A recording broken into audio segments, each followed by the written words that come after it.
মহিলা, আমার জামাই আপনার বাসা যাব কেন? কাজ আছে সেজন্য মুকলেশ আমার বাসায় আসবে। মুকলেশ, সকাল সকাল চলে এসো। তুমি চুপ করে দাঁড়ায় আছো কেন? এই মহিলা কে? সে কেন তোমার বাসা যাইতে কইতাছে?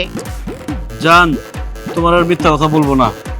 এই মহিলা না আমাকে পছন্দ করে, আমাকে ভালোবাসে, আমাকে রাস্তাঘাটে দেখলেই ডিস্টার্ব করে আর কি কি জানি বলে আমি বুঝি না, আর আমাকে শুধু বাসায় নিয়ে যেতে চায়। এই মুকলেশ, মুখ সামলায় কথা বলবি। আমি তোরে পছন্দ করি, ভালোবাসি মানে? তুই কি ভুলে গেছস আমি তোর মালিকের বউ? চুপ, খবরদার মিথ্যা কথা বলবি না। আমার বউরে দেখে ভয় পাইছিস তাই না? এখন আবার মালিকের বউ সাজছস। দেখ, আমার বউরে আমি খুব ভালোবাসি, তারে ছাড়া অন্য কোনো মেয়েরে আমি দেখতে পাই না, সহ্য করতে পারি না। খবরদার, তোর এই চেহারাটা আমার চোখের সামনে আর জীবনে কোনো দেখা হবে না। দূর চোখের সামনে থেকে। মুকলেশ, তুই সব কি বলতেছস? তোর কি মাথা খারাপ হয়ে গেছে নাকি স্মৃতিশক্তি নষ্ট হয়ে গেছে? আমি সোহাগের বউ, তোর ম্যাডাম। ওরে অসভ্য মহিলা, তোমার তাইলে জামাই আছে না? হ্যাঁ, জামাই থাকতে তুমি আমার জামার দিকে নজর দাও কে লেগা? দেখতে অনেক সুন্দর এলাকা না? শোন, আজকার পর থেকে আমার জামাইয়ের আশেপাশে তুই আসবি না, আর যদি তুই আসছস তোর এই চোখ দুটো আছে না আমি কিন্তু উড়ায় ফেলামু। কি? তুই আমার চোখ খুলবি? ছোট লোকের বাচ্চা, তোর এত বড় সাহস! থাপড়া একটা গালে দাঁত ফলাই দেবো। এই, তুমি চুপ করে রইছো কেন? তোমার সামনে তোমার বউরে এত কিছু কইতেছ, কিছু কইবা না? কি? তুই আমার বউরে ছোট লোকের বাচ্চা কইছস, আবার থাপ্পড় দিতে চাইছস? তুই ছোট লোকের বাচ্চা, তোর বাপ ছোট লোক, তোর মা ছোট লোক, তোর বাড়ির কাজের লোক ছোট লোক, তোর জামাই ছোট লোক। যা যা যা।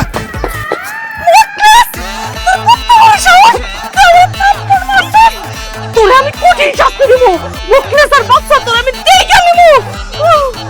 আমার হাত পা ভেঙে গেছে রে।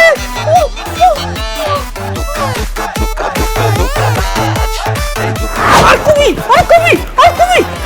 শয়তান, তোর কত বড় সাহস! তুই আমার কথা, আমি তোরে ভালোবাসি, হ্যাঁ, আমি তোরে পছন্দ করি, হ্যাঁ, তোরে আমি আজকে শেষ করে ফেলবো। এমন হাত পা ভাঙবো না, তুই সারা জীবন ভিক্ষা করে খাবি। ম্যাডাম, আপনার আল্লাহর দোহাই লাগে, হাত পা ভাঙেন না। এই হাত পা দিয়ে কাজ করে টাকা পয়সা আমি দেশে পাঠাই। যদি হাত পা ভাঙিয়ে ফেলেন তাহলে আমার বউ, মা, বাপ, শ্বশুর শাশুড়ি সব না খায় থাকবো। দরকার হলে আপনি আমার মায়ের পিঠের চামড়া তুলে ফেলান, তো আমার হাত পা ভাঙেন না। চুপ, কোনো কথা বলবি না। যত বেশি কথা বলবি তত বেশি মার খাবি, তত বেশি মার খাবি। বেয়াদব, শয়তান, মনে মরস। ম্যাডাম, কি করতেছো তুমি? এই বেচারার মারতেছো কেন? আরে ও বেচারা না, ও একটা বদমাশ শয়তান, হয়নি। কেন, কি করেছে? ও আমারে বলছে আমি নাকি ওরে ভালোবাসি, তারপর আমাদের রাস্তায় ধাক্কা দিয়ে ফেলাই দিয়েছে। মুকলেশ, আমার বউ এসব কি বলতেছে? তুমি কি সত্যি এসব কথা বলছো? জি স্যার, বলছি। কি? তুমি আমার বউরে বলছো আমার বউ তোমারে পছন্দ করে, ভালোবাসে, আবার তুমি ধাক্কা দিয়ে ফেলাই দিছো? কেন করছো? বস, আমার বউ সাথে ছিল তাই। তোর বউ তোর সাথে ছিল বলে তুই আমার এত বড় কথা বলবি? আমি তোরে পছন্দ করি, ভালোবাসি। সত্যি করে বল কেন বলছো? নাইলে একটা জিপ পাটাই না ছিঁড়ে ফেলাবো। আমার জামাই থাকতে তুই আমার এত বড় কথা কস কেন রে? বস, ম্যাডামকে কি আপনি বুঝাই বলবেন নাকি আমি বুঝাই বলবো? আচ্ছা আচ্ছা, আমি বুঝিয়ে বলছি। তাই না, হয়েছে কি, ওই মুকলেশের বউ অনেক অসুস্থ, ডক্টর বলে দিয়েছে বেশি দিন বাঁচবে না। তাই তার জীবনের শেষ কিছুটা সময় তার স্বামীর সাথে কাটানোর জন্য বাংলাদেশ থেকে মালয়েশিয়া চলে এসেছে। আর মুকলেশের বউয়ের একটা স্বপ্ন, সে দেখতে চায় তার স্বামী অনেক বড় লোক, তার আন্ডারে অনেক লোকজন চাকরি করে, কাজ করে, এরকম। এই জন্য মুকলেশ এইখানে যে চাকরি করে এটা তার বউকে বলে না, তার বউকে বলছে সে এই হোটেলের মালিক। এগুলা আমরা জানি, তোমাকে বলা হয়নি।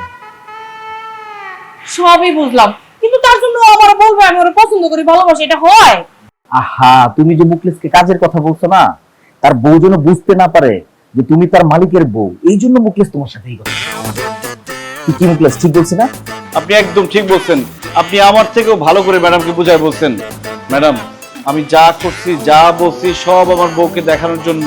প্লিজ আমাকে মাফ করে দেন।